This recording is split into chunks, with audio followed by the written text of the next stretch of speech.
আজকে ২৪শে ডিসেম্বর অর্থাৎ জাতীয় ভোক্তা সুরক্ষা দিবস। এই দিনটি যাদের জন্য পালন করা হয় অর্থাৎ আমাদের যারা ভোক্তা রয়েছে তাদের ঠিক কী কী সুরক্ষার খাতিরে আইন রয়েছে বা অধিকার রয়েছে সেই বিষয়গুলো নিয়েই মূলত সচেতন করতে আজকের এই দিন পালন করা হয়। গোটা বছরভর আমরা যে আমাদের এই অধিকারগুলো থেকে অনেকটাই ভুলে যাই বা কোথাও কোথাও আমরা অনেকেই জানি না একজন ক্রেতা হিসেবে বা ভোক্তা হিসেবে আমাদের ঠিক কতটা এবং কী কী অধিকার রয়েছে সেই বিষয়গুলো নিয়েই সচেতন করতে প্রতি বছর কিন্তু এই দিনটি পালন করা হয়।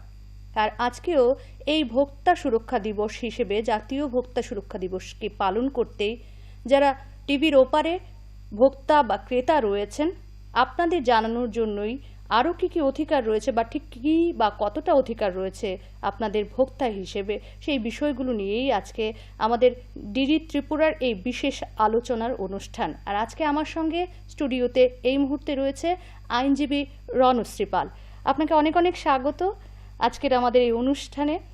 তো প্রথমেই যে জিনিসটা জানতে চাইব, আজকে যেহেতু জাতীয় ভোক্তা সুরক্ষা দিবস, মূলত প্রথমেই একটা প্রশ্ন আসছে যে প্রথম কবে এই দিনটার সূচনা হয়েছিল সেই বিষয়টা নিয়ে একটু জানতে চাইব।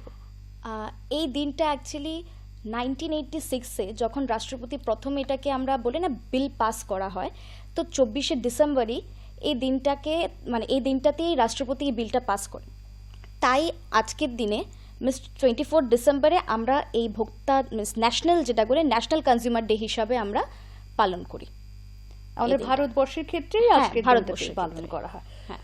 আচ্ছা, এবারে যে জিনিসটা জানতে চাইবো, এই যে আজকের দিনটা পালন করা হয় বা এই যে আইনটা পাশ হলো সেদিন, মূলত অনেকেই আছেন যারা ভোক্তারা এই আইনটা সম্পর্কে জানেন না বা ঠিক নিজেদের অধিকার সম্পর্কে জানেন না। সেই বিষয়টা নিয়ে একটু জানতে চাইবো, এই যে আইন কারা কারা ঠিক এই আইনের আওতায় পড়বেন বা কি ধরনের আইনটা রয়েছে সেটা যদি একটু বলেন। যেটা কথা হচ্ছে যে ভোক্তা কে বা হু ইজ দ্য কনজিউমার, কনজিউমারটা জানতে হবে। ঠিক আমরা আসলে বুঝে উঠতে পারি না আমরা কারা ভোক্তা বা কারাই আইনের আওতায় আসব। আমরা ভোক্তা, প্রথম যেটা হচ্ছে যে ভোক্তা কে, ভোক্তা হচ্ছেন সে একজন ব্যক্তি যিনি কোনো পণ্য কিনছেন কিংবা কোনো ধরনের সার্ভিস নিচ্ছেন, যেটাকে আমরা বলছি যে কোনো ধরনের আমরা কারোর কাছে যাচ্ছি, কোনো একটা সার্ভিস নিচ্ছি আমরা কারোর থেকে, সেটা এমন নয় যে সবসময় আমার কিছু কিনতেই হবে, আমি সার্ভিসও যদি নিচ্ছি কারোর থেকে সেটা তাকেও আমরা ভোক্তা বলছি। এবার বলবেন যে তাহলে তো অনেকেরই নিচ্ছি আমরা ভোক্তা, আমরা অনেকেরই জিনিস কিনছি কিংবা কোনো সার্ভিসেস নিচ্ছি বা প্রোভাইড করছে আমাদেরকে, তো সেটা কি সবাই ভোক্তা হবে? না। ব্যাপারটা হচ্ছে যদি কোনো কমার্শিয়াল পারপাসে কেউ যদি ক্রয় বিক্রয় করছেন কিংবা সার্ভিস নিচ্ছে, সেটা আমাদের কনজিউমার প্রোটেকশন অ্যাক্টের আন্ডারে আসবে না। এখানে জাস্ট বিকজ এখানে যারাই আমরা কনজিউমারের পারভিউতে রাখছি, ওরা নিজের জন্যে কিংবা নিজের সেলফ এমপ্লয়মেন্টের মাধ্যমে যারা লাইভলিহুডটাকে লিড করছে, এই কনজিউমাররাই এই পারভিউতে আসবে। আচ্ছা, আপনি বলছিলেন যে শুধুমাত্র কিছু কিনলেই সেখানে ভোক্তা হিসেবে আসছে না বা বিভিন্ন সার্ভিস যারা নিচ্ছে, অনেকেই আছেন সেই বিষয়টা ঠিক বুঝতে পারবেন না যারা দর্শক বন্ধুরা রয়েছেন, সেখানে এই যে সার্ভিসগুলো মূলত কোন কোন সার্ভিসগুলো এর আওতায় আসতে পারে একটু যদি ভেঙে বলেন। আমি যদি এখন বলি, যেমন আমরা কোনো কিছু একটা কিনছি অনলাইনে, আমরা হয়তো বা কিনছি কিছু জিনিস, এখন কেনার পরে আমাদের সাথে ওনার শেষ কথাবার্তা, ডিলিং শেষ আমাদের হয়ে গেছে, সেক্ষেত্রে অনলাইন কেনা বেচাটাও এই আইনের আওতায় আসছে। বিকজ এখন রিসেন্ট যে অ্যামেন্ডমেন্টটা হয়েছে, যেটা 2019-এ যেটা হলো, সেটার পারভিউর পরে সেটার পরেই 2019-এর পরটাতেই এই যেটা বলছেন যে অনলাইনের ব্যাপারটা সেটা অ্যাড করা হয়েছে, অ্যামেন্ডমেন্টের পরটাতেই এটা স্টার্ট হলো আর কি। এর আগে সেটা ছিল না। অনলাইনের ট্রানজ্যাকশনের ব্যাপারে বা ই কমার্সের ব্যাপারে সাইলেন্ট ছিল অ্যাক্ট। এখন 2019-এর পরে সেটা আবার আমরা দেখতে পাচ্ছি অ্যাক্টের মধ্যে এটা রিফ্লেক্ট করা হচ্ছে। যেটা প্রশ্নটা ছিল, এখন সার্ভিস বলতে এখানে একদম সিম্পল জিনিস, আমরা সবখান থেকেই কিন্তু জিনিস কিনতে যাই না, আমরা অনেকখানে আমরা বুঝতে যাই, কোনো একটা বিবেচনা, আমরা কারোর থেকে একটা সাজেশনস নিচ্ছি, মিনস ইন দ্য কি ব্যাপারটা কি কনসিডারেশন একটা পে করছি আপনাকে, আমার সাথে আপনার যে রিলেশনশিপটা হবে সেখানে সেটা একটা কনসিডারেশন পে করতে হবে, এটা কোনো ধরনের একটা কনসিডারেশন থাকতে হবে, তাহলেই আমরা এখানে সার্ভিস আমরা নিচ্ছি।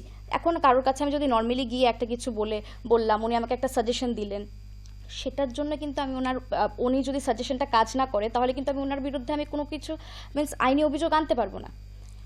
কিন্তু যদি আমি আপনার কাছে এসেছি, আমি আপনার থেকে সার্ভিস নিয়েছি, প্লাস আমি আপনাকে কোনো একটা কনসিডারেশন পে করেছি, তখন যদি সেটা আমার এমন জায়গায় এসে দাঁড়াচ্ছে যে সেটাতে আমার কোনো ডিফল্ট কিংবা কোনো ডিসস্যাটিসফ্যাক্টরি কোনো জিনিস হচ্ছে, তখন আমি আপনাকে ওই আইনি অভিযোগে আনতে পারবো, but with a good faith. Consumer, আমরা বলছি কনজিউমার সবাই, বাট কনজিউমার আমাদের সেটা ভাবতে হবে যে তার ফেথটা গুড থাকতে হবে, তার গুড ফেথেই কিন্তু সে জিনিসটা কাজটা করতে হবে। আচ্ছা, আপনার এই কথা ধরে যদি বলি, আপনি যখন বলছেন আমরা কিছু কেনাকাটার ক্ষেত্রেই, সেক্ষেত্রে অনেক সময় দেখি যে অনেক ভোক্তারাই যারা রয়েছে বা কনজিউমাররাই রয়েছে, সেখানে অনেকেই বোঝেন যে যখন আমরা কিছু কেনাকাটা করছি, তখন যখন আমরা সেখানে কোথাও চিটেড হচ্ছি, তখনই আমরা কনজিউমার কোর্টের দ্বারস্থ হচ্ছি। এছাড়া আপনি যখন বলছেন সার্ভিসের কথা, সেক্ষেত্রে অনেকেই আমরা জানি না এই বিষয়গুলো। এই বিষয়টা আমি একটু জানতে চাইবো। ধরুন হেলথ রিলেটেড বিভিন্ন ইস্যু আছে, এডুকেশন রিলেটেড বিভিন্ন ইস্যু আছে, আজকাল বিভিন্ন কনসালটেন্ট হাউস খুলে গেছে, সেক্ষেত্রে তারা আমাদের সেখানে সার্ভিস প্রোভাইড করছে। সেই বিষয়ে যদি কোনো মানে সেখানে আমরা স্যাটিসফাইড না হলাম, সেখানে কি কোনো আইনি সহায়তার সুযোগ রয়েছে? সেটাই বলছে যে শুধু গুডস নয়, সার্ভিসের জন্য আমরা যেতে পারছি। তো যে আপনি যে কথাগুলো বলেছেন বা যে এক্সাম্পলগুলি আপনি সেট করেছেন, একদম সবগুলোতেই আমরা কনজিউমার প্রোটেকশন অ্যাক্টের আন্ডারে সেটা পড়ে, আর আমরা অ্যাজ এ কনজিউমার হিসাবে আমরা আমাদের আইনি অভিযোগ তুলে ধরতে পারি ওইখানে গিয়ে। আচ্ছা, এখানে একটা জিনিস জানতে চাইবো, এই যে আইনি অভিযোগ বা আইনি সহায়তাটা আমরা পাবো, সেক্ষেত্রে আমরা তো জানি সাধারণত আমরা যখন কোনো ধরনের ক্রাইম হয়, সেখানে থানার মাধ্যমে আমরা সেখানে অভিযোগ দায়ের করি, সেটা কোর্ট অবধি পৌঁছায়। কিন্তু অনেকেই আছেন যারা ক্রেতারা রয়েছেন বা ভোক্তারা রয়েছেন, তারা ঠিক জানেন না বিষয়টা, ঠিক কোথায় গিয়ে কিভাবে আমি আমার অভিযোগটা সেখানে দায়ের করব বা কনজিউমার কোর্টের দ্বারস্থ হবে, সেখানে ঠিক প্রথম কোথায় যেতে হবে, কি করতে হবে, এটা যদি একটু বলেন। এখন 2019-এর যে অ্যাক্টটা এসছে, সেখানেও বলছে, ইভেন কি আগেও সেটাই ছিল, এখন একটু কিছু ডিফারেন্সিয়েশন হচ্ছে।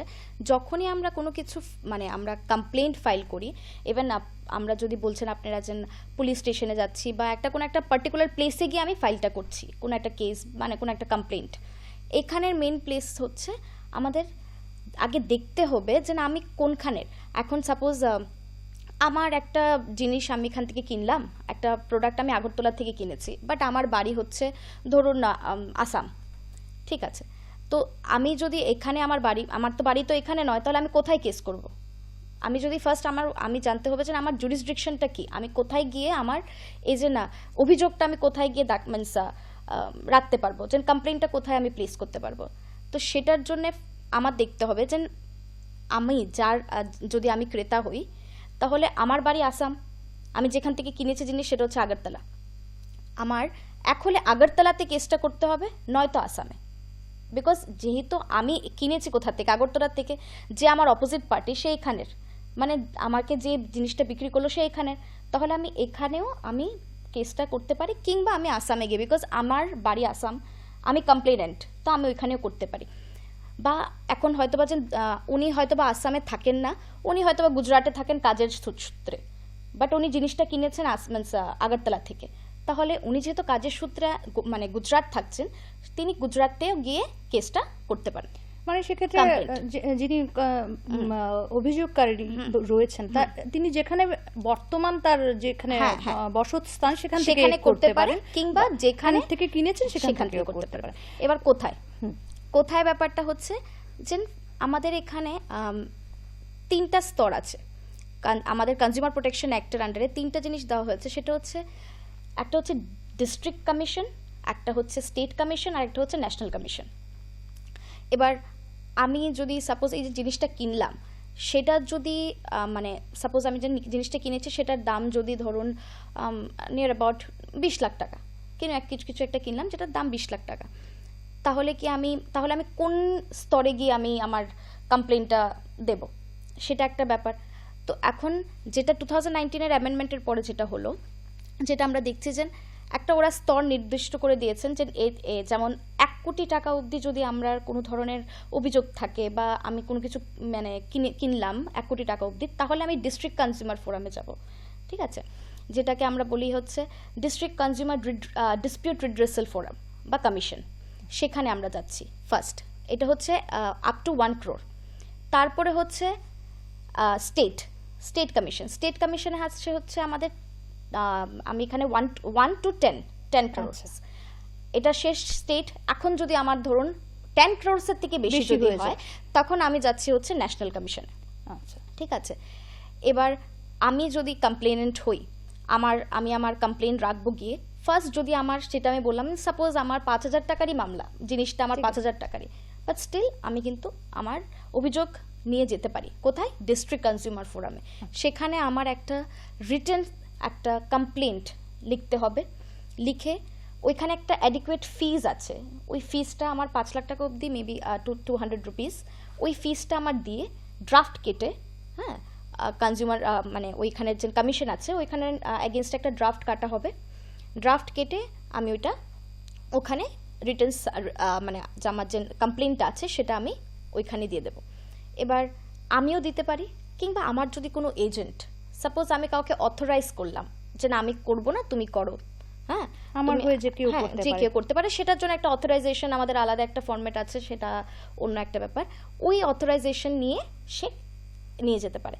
এখন অনেকেরই সেটা ভাবে যে আমি একজন ভোক্তা, আমার 5,000 টাকার একটা প্রবলেম, আমি কি করে একজন অ্যাডভোকেটের কাছে যাব, বা ওনাকে যদি আমি এটা দিয়ে যদি আমি একটা ফিজ দিই, আমার এখান থেকে তো না অ্যাডভোকেটের ফিজ হবে, না আমি নিজে কিছু পাচ্ছি, যেটা হয় মানুষের নর্মাল। আমি দেখেছি যে মানুষের মেন্টালিটিতে সেটা আসে, বাট এটাই থাকে আমাদের সাধারণত, যে আমি কোথাও আপনি যেটা বললেন 5,000 টাকা বা 6,000 টাকার জন্য চিটেড হয়েছি, কিন্তু আমার দেখা যাচ্ছে যে আমার সেখানে খরচটা গিয়ে অনেকটা বেশি পড়ছে, সেই ধারণাটা মানুষের মধ্যে সাধারণত থাকে। বাট অ্যাকচুয়ালি দেখা যায় কি, যদি আমাদের মানে আমরা জানি যে কনজিউমার প্রোটেকশন অ্যাক্টে সেটা বলছে যে you don't need any advocate. আপনার যদি নিজের অভিযোগ রাখতে হয়, যদি আপনি নিজে চান লড়াই করতে গিয়ে আপনার রাইটের জন্যে, তাহলে আপনি করতে পারবেন। সেটার জন্য আপনার কোনো এমন নয় যে আপনার একজন অ্যাডভোকেট আপনাকে এখানে রাখতেই হবে। আপনি নিজের জন্যে এই আপনার যে কমপ্লেন্ট আছে সেটা নিয়ে আপনি এগোতে পারেন।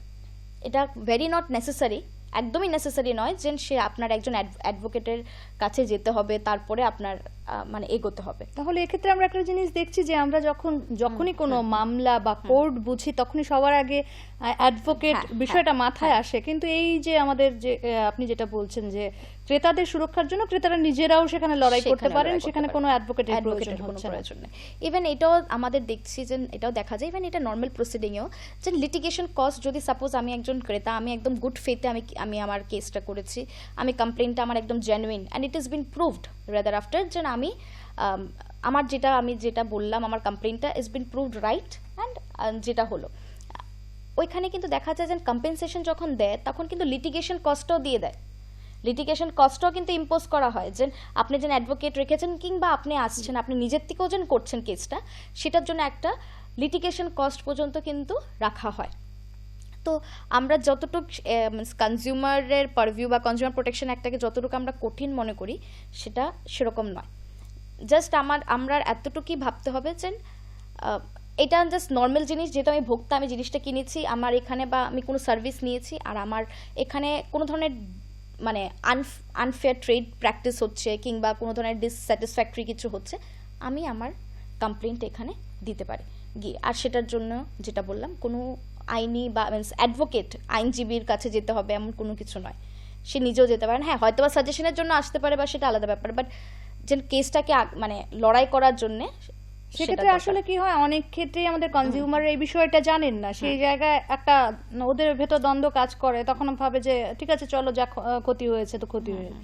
এখানে একটা জিনিস জানতে চাইবো, আপনি বলছিলেন যিনি অভিযোগকারী বা অভিযোগকারিনী, উনি যেখানে বসত করছেন বা যেখান থেকে জিনিসটা কিনেছেন সেখান থেকে উনি করতে পারছে, সেই জায়গায় কি মানে ওই যে ডিস্ট্রিক্ট লেভেলের যে আপনাদের কনজিউমার সেল রয়েছে সেখানেই করতে হবে, না সেটা কি ধরুন আমি এখন আসাম থাকছি কিন্তু ত্রিপুরার ক্ষেত্রে তো কেসটা হবে, এটা কি ওইখানের কোর্টেই করবে, না এখানের যে ইয়ে আছে ওটা? সেটা তো ফার্স্ট অফ অল যে কমপ্লেনেন্ট তার একটা নিজস্ব একটা ছাড় রইলো যে সে কোথায় গিয়ে করবে ব্যাপারটা। সে যদি এখন ভাবছে যে না, যেহেতু আমি আসামে থাকি, আমি আসামে করব কেস, আমার যেহেতু আমি জিনিস জিনিসটা আমি আগরতলা থেকে কিনেছি, আমি আগরতলাতেও করতে পারি, কিংবা ধরুন আমি গুজরাটে আমার কাজের সূত্রে আমি গুজরাটে আছি, আমি সেখানেও করতে পারবি। আমি যেটা বলছি আপনাকে যে প্রত্যেকটা স্টেটে দুটো কমিশন আছে, সেটা হচ্ছে ডিস্ট্রিক্ট কমিশন আর এটা হচ্ছে স্টেট কমিশন। ডিস্ট্রিক্টটা হচ্ছে প্রত্যেকটা ডিস্ট্রিক্টে, যেটা হচ্ছে আমাদের প্রত্যেকটা ডিস্ট্রিক্টে একটা একটা করে আছে আমাদের ডিস্ট্রিক্ট কমিশন, আর স্টেটের জন্য একটা। তো আমি যদি এখন আমি কমপ্লেনেন্ট হই, আমি যদি সাপোজ আমি আগরতলাতে কমপ্লেনটা লজ করব, তো মিনস নট লজ, আমি বলবো যে না, আমি কমপ্লেনটা আমি জমা দিচ্ছি বা আমি কোর্টের কাছে যাব, তো তাহলে আমার এই কমিশনে, that is the district consumer forum, যেটা আগরতলাতে আছে সেটাতে যাব। এখন আমার যদি বাড়ি অন্য ডিস্ট্রিক্টে হয়, সেই রকমভাবে অন্য ডিস্ট্রিক্টে আরেকটা ডিস্ট্রিক্ট কনজিউমার ফোরাম আছে, সেই ডিস্ট্রিক্টে গিয়ে উনি ওনার কমপ্লেনটা ফাইল করবেন। মানে নিজস্ব যেই ডিস্ট্রিক্টে বা যেই স্টেটে বসত করছেন সেই অনুযায়ী সেখানে কেসটা ফাইল করবেন। আচ্ছা, এবারে যে জিনিসটা জানতে চাইবো, আমরা অনলাইনের কথা বলছিলাম। আজকে ধরুন যখন আমি কোনো কিছু কেনাকাটা করতে যাই, সেক্ষেত্রে আমাদের নিজেদের প্রমাণ করার জন্য সেখানে আমাদের ক্যাশ মেমো বা যে যে বিষয়গুলো থাকে প্রমাণ হিসেবে, সেগুলো আমরা সেখানে সামনে তুলে ধরতে পারি।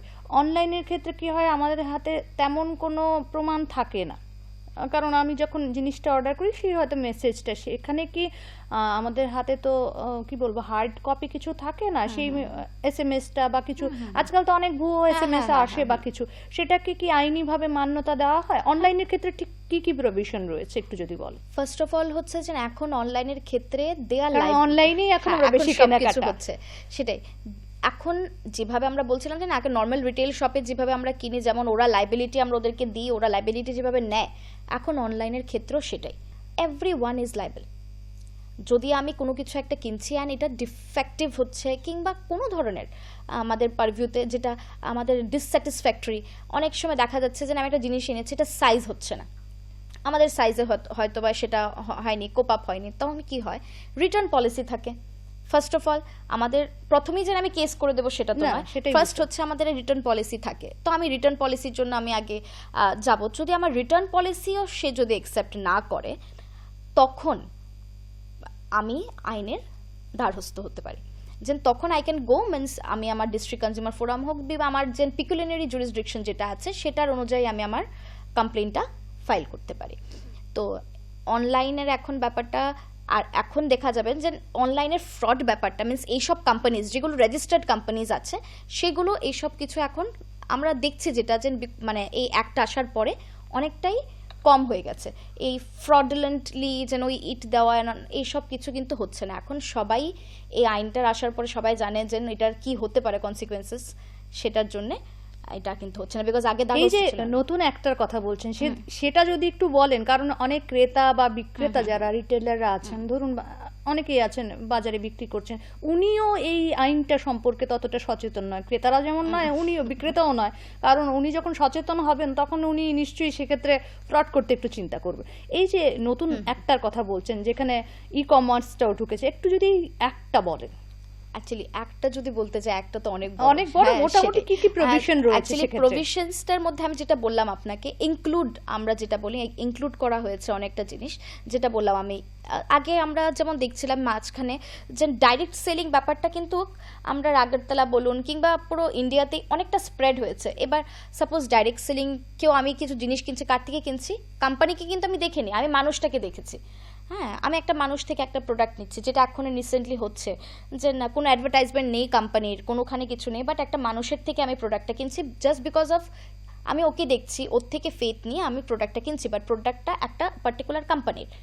আগে কিন্তু ডাইরেক্ট সেলিং ব্যাপারটাও ছিল না, যে না আমি যদি কোনো কিছুতে সাপোজ আমার কাছে কেউ এসেছে একটা প্রোডাক্ট দিল, আমি ইউজ করলাম, আর সেটার জন্য আমার কোনো কনসিকুয়েন্সেস ফেস করতে হলো, নেগেটিভ কনসিকুয়েন্সেস ফেস করতে হলো, তখন কিন্তু কনজিউমার প্রোটেকশন অ্যাক্ট সাইলেন্ট ছিল। এখন 2019-এ সেটাকেও ডাইরেক্ট সেলিংয়ের ব্যাপারটাও আমরা ইনক্লুড করেছেন। আচ্ছা, একটা জিনিস জানতে চাইবো, এই যে আপনি লাইবিলিটির কথা বলছিলেন, সেক্ষেত্রে দেখা যায় আমি একটা কোনো ধরুন কোনো সেলিব্রিটিকে দেখলাম যে উনি একটা অ্যাড করছেন, সেই অ্যাডটা দেখে আমি এতটাই প্রভাবিত হলাম, সেক্ষেত্রে হয়তো বা উনি যে জিনিসটা ব্যবহার করছেন, সেটা ফেয়ারনেস ক্রিম হোক বা কিছু, সেটা আমি বাজার থেকে তড়িঘড়ি কিনে না আমি ব্যবহার করলাম, সেক্ষেত্রে আমার নেগেটিভ সেখানে একটা অ্যাকশন শুরু করলো, তখন আমার মনে হলো জিনিসটা স্যুট করলো না, সেক্ষেত্রে লাইবেল কি যিনি বিজ্ঞাপন করছেন তিনিও থাকছেন? হ্যাঁ, 2019-এর যে অ্যামেন্ডমেন্টটা হলো সেটার পর থেকে যে কোনো পার্সন যে অ্যাডভার্টাইজমেন্টটা করছেন কিংবা সেটা যদি ব্র্যান্ড অ্যাম্বাসেডার হয়ে থাকে সে কোম্পানির, যেটা আমরা দেখি যে একটা চেনা মুখে আমাদের ব্র্যান্ড অ্যাম্বাসেডার হিসাবে তুলে ধরা হয়, তো তিনিও কিন্তু লাইবিলিটিতে পড়ছেন। অ্যান্ড ফর দ্যাট ওই পার্সনটার ডিউ ডিলিজেন্স দিতে হবে যে সে কেন এটা করছেন, কিংবা এই অ্যাড কিংবা ব্র্যান্ড অ্যাম্বাসেডার হিসাবে সে কেন এখানে করছেন, বা আমি বলতে পারি জাস্টিফিকেশনটা দিতে হবে। সেখানে তার কি কোনো শাস্তির প্রভিশন থাকছে? আছে, যেটা আমাদের দেখা যাচ্ছে যে এখানে তো ইমপ্রিজনমেন্টের পর্যন্ত একটা প্রভিশন রয়েছে, যেটা 2 years অবধি, অ্যান্ড ফাইন আছে। তো আমি এই 2019-এর অ্যাক্টের পরে যেটা হচ্ছে যে সবাই একটা নিজের মধ্যে একটা কশাস আর একটা সচেতনতা একটা আসছে যে আমি যদি একটা কোনো কিছুর একটা ফলস ব্র্যান্ডিংও করছি সেটার জন্য কিন্তু আমি লাইবেল। আপনি যখন বলছিলেন যে এই যে নতুন অ্যাক্টার পর অনেকেই সেখানে সচেতন হচ্ছেন, সেখানে যারা ধরুন অ্যাড করছেন বা কোম্পানিজগুলো তারা অনেকটাই সেখানে কনসিয়াস, কিন্তু যারা কনজিউমার রয়েছে যাদের জন্য মূলত এই অ্যাক্টটা, তারা এখনো অনেকটাই অসচেতন। সেখানে দেখা যাচ্ছে কোথাও আমি একটা ফিজিক্যালি বলুন একটা জিনিস কিনতে গেছি, সেখানে ওদের যে প্রাইসটা থাকে সেখানে যে ট্যাক্স বা বিভিন্ন বিষয়গুলো থাকে সেগুলো আমরা সেখানে গিয়ে বিষয়টা জানতেই চাই না ডিটেলসে, কেন এটার দাম তো এত, এটাকে কেন এতটা করা হয়েছে। ওরা যখন বিভিন্ন জিনিসগুলো যখন ভ্যাট বা বিভিন্ন যে বিষয়গুলো থাকে ওগুলো জুড়ে, সেক্ষেত্রে তাদের সচেতনতা বাড়ানোর ক্ষেত্রে এই যে কমিশন কাজ করছে, সেখানে জাতীয় কমিশন বলুন বা স্টেট লেভেলের কমিশন বলুন বা এই যে অ্যাক্ট, সেখানে ঠিক কী কী করা হচ্ছে? ফার্স্ট অফ অল যদি ট্যাক্সেস ইনক্লুড করা হয় সেটাতে কিন্তু district consumer forum is silent. এখানে তো ওরা ট্যাক্সের ব্যাপারটা যেটা আসছে না, আমি ওভারঅল বলছি। আর এবার সাপোজ ধরুন এমআরপি, আপনার যদি এমআরপির থেকে যদি কেউ দাম বেশি রাখছে তাহলে কিন্তু আপনি সেটাকে নিয়ে আপনি অভিযোগ করতে পারেন যে কেন এমআরপি। আর আমরা দেখছি যে আমরা কনজিউমার হিসাবেও আমরা অনেকটাই অসচেতন, বিকজ আমরা যাচ্ছি কোনো রিসিট নিচ্ছি না, আমরা কোনো কিছু জিনিস কিনছি, আমি যদি ওনাকে যদি আমি লাইবেলও করি, আমার কাছে কোনো প্রুফ নেই ওনার থেকে। সেটাই আমি শুরুতে বলেছিলাম, মূলত কি কি থাকতে হবে আমি যখন অভিযোগ দায়ের করব, যখন আমার মনে হচ্ছে যে আমি ঠকে গেছি জিনিসটা কিনে, সেখানে আমার ঠিক কি কি সেখানে সলিড প্রুফ থাকতে হবে। এবার আমি যদি বলি যে আমি অ্যাজ এ কমপ্লেনেন্ট আমি যদি একটা জিনিস কিনেছি, অবভিয়াসলি আমার সেটার জন্য একটা আমার রিসিপ্ট থাকবে, কিংবা কোনো একটা পারচেজ ডিটেলস থাকবে, বিল থাকবে যেটাকে আমরা বলি। সেটা হচ্ছে আমাদের প্রথম একটা প্রাইমা ফেসি একটা আমাদের বলতে পারেন যে আমাদের প্রুফ যে আমি এখান থেকে yes I M A consumer, আমি একজন ভোক্তা। এখন এজেন্ট আমি বললাম যে একটা বিল কিংবা একটা রিসিপ্ট, এইটাই হচ্ছে আমাদের প্রথম জিনিস। তারপরে হচ্ছে যে প্রোডাক্টটা আমরা কিনেছি সেটা হয়তো বা আমি একটা সার্ভিস, এখন সার্ভিসের ক্ষেত্রে তো কোনো প্রোডাক্ট এখানে নেই কিংবা কোনো ধরনের গুডস নেই। সার্ভিসের ক্ষেত্রে কি আছে সেখানেও একটা রিসিপ্ট থাকতে পারে, কিংবা কোনো ধরনের সাপোজ কোনো একটা পেন অ্যান্ড পেপারে যেটা অফিসিয়ালি ডেজিগনেটেড কোনো কিছু জিনিস, বা যেটা হয়তো বা আমরা বলতে পারি যে সেটা নিয়ে আমি ওকে লাইবেল করতে পারি যে আমি ওনার সাথে আমার এই সব ব্যাপারে কোন ধরনের কনসিডারেশন করা হয়েছে। সার্ভিসের ক্ষেত্রে আমি যদি এখন একটা গাড়ি ঠিক করাচ্ছি, উনি আমার গাড়িটা ঠিক করে আমাকে একটা সার্ভিস প্রোভাইড করছেন, তো উনি আমাকে একটা বিল পে করবেন, বিল একটা দেবেন, আমি সেটার জন্য আমি এটার বিহাফে ওনাকে একটা বিল পে করব। তো ওই বিলটা সেটা আমার জন্য একটা ফার্স্ট প্রাইমা ফেসি জিনিস। অ্যান্ড আমি সেখানে ছোট এই যেমন আপনি বললেন যে গাড়ি যদি ঠিক করি সেখানে উনি আমাকে একটা বিল সেখানে উনি দেবেন, সেক্ষেত্রে দেখা যায় অনেক ছোট ছোট ক্ষেত্রে, যখন গাড়ির কথাটাই বলি, আমি একটা ছোট জায়গায় ঠিক করলাম, মেকানিক আমাকে সেখানে বিলটা পে করলো না, কিন্তু সে আমার যতটা খরচ হওয়ার কথা তার থেকে একটু বাড়িয়ে রাখলো, সেক্ষেত্রে আমি তো চিটেড হচ্ছি, আমি তখন কি করতে পারি? তাহলে তার জন্যই বলে যে আমরা দেখি যে আমরা টিভিতে অ্যাড দেখেছেন জাগো গ্রাহক জাগো। এটাকে আমরা যেটা আমাদের এখানে একটা ডক্ট্রিন আছে যেটাকে বলা হয় কেভিয়েট এম্পটার, বায়ার্স বি অ্যাওয়্যার। আমরা বলতে পারি না যে আমরা চিটেড হয়েছি, যে এখানে আমি কি করে বলবো যে আমি চিটেড, বিকজ আমার কাছে তো আমি নিজেই অ্যাওয়্যার না, আমি 10 টাকা কম পাচ্ছি দোকানটায়, এই রিসিপ্ট লাগবে না, আমি নিয়ে নিচ্ছি জিনিসটা এখান থেকে।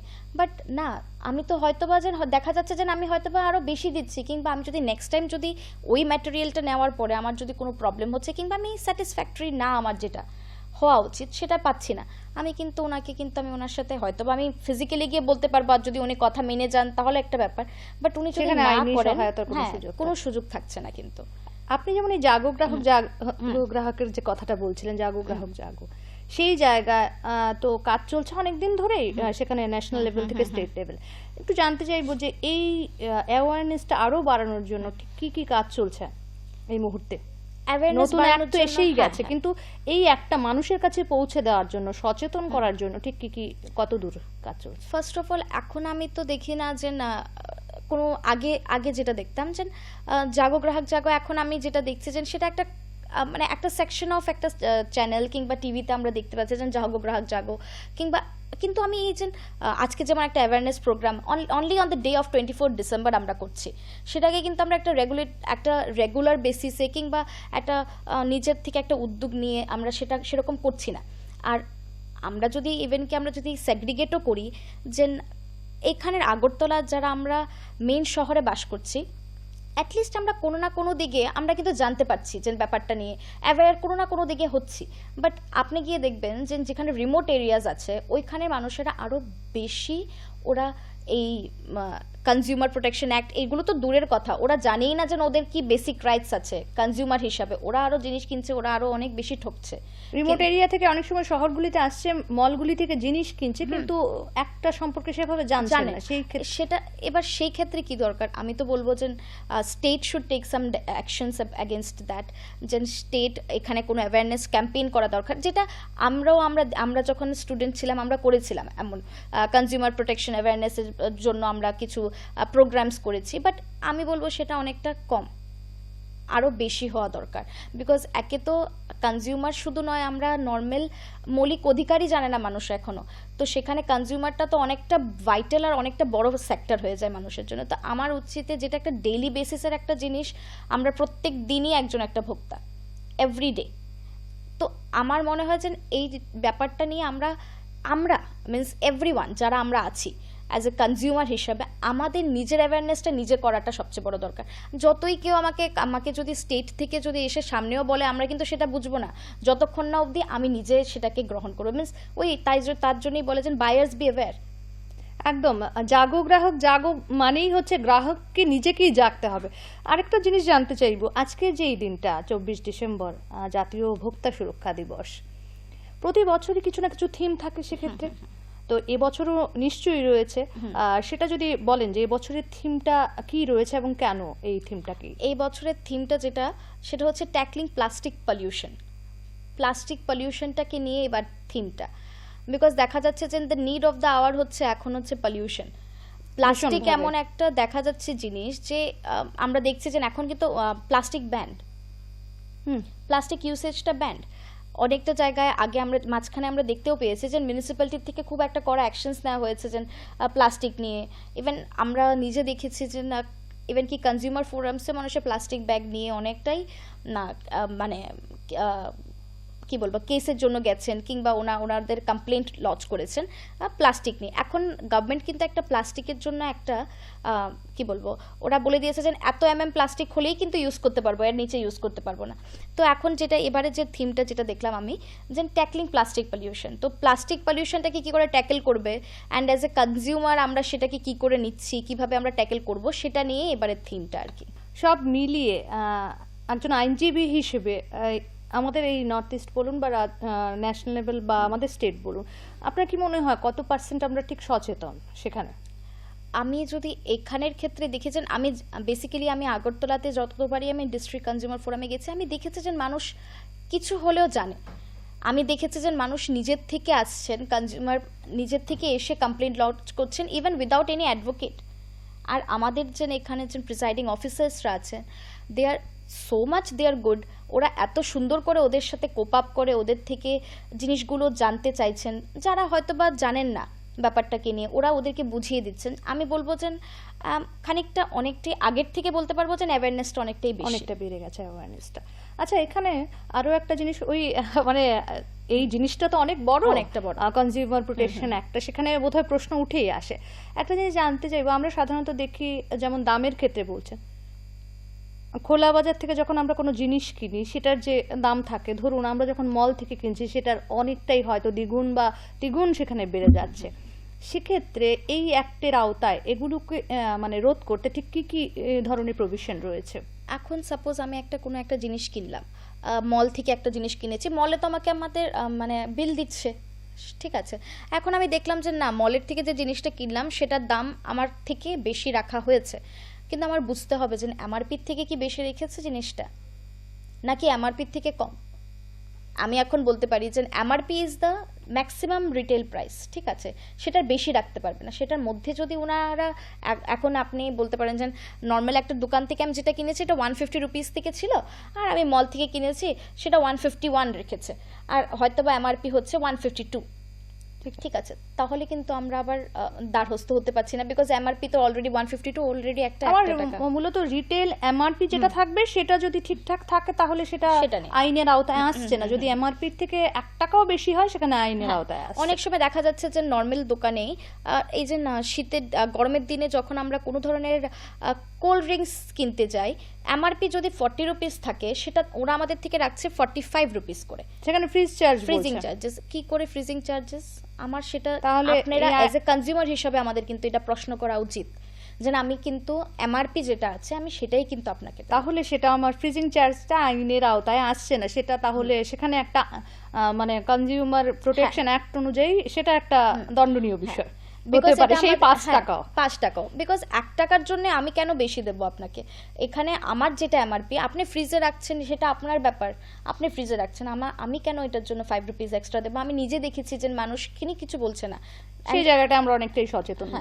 আমাদের সময়ও প্রায় শেষের পথে, একেবারেই শেষের পথে, একেবারে ছোট্ট করে যে জিনিসটা জানতে চাইবো, এই যে অনেকেই বলছেন সচেতনতা না, বা আজকের দিনের যে থিমটা বললেন, মূলত কি বার্তা দিতে চাইবেন একজন আইনজীবী হিসেবে কনজিউমারদের জন্য একেবারে শেষ পর্যায়ে? আমি বলবো যে ফার্স্ট অফ অল তো আমি যেটা বলি সবসময় যে দ্য বায়ার্স বি অ্যাওয়্যার।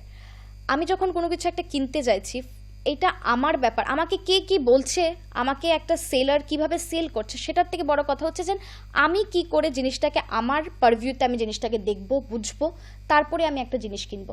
আমরা দেখি যে অনেক সময় শুধু এমআরপিটাই না, এক্সপায়ারি ডেট থাকে, অনেক কিছু ব্যাপার থাকে যেটা আমরা ওভারলুক করে আমরা জিনিসটা নিয়ে নিচ্ছি।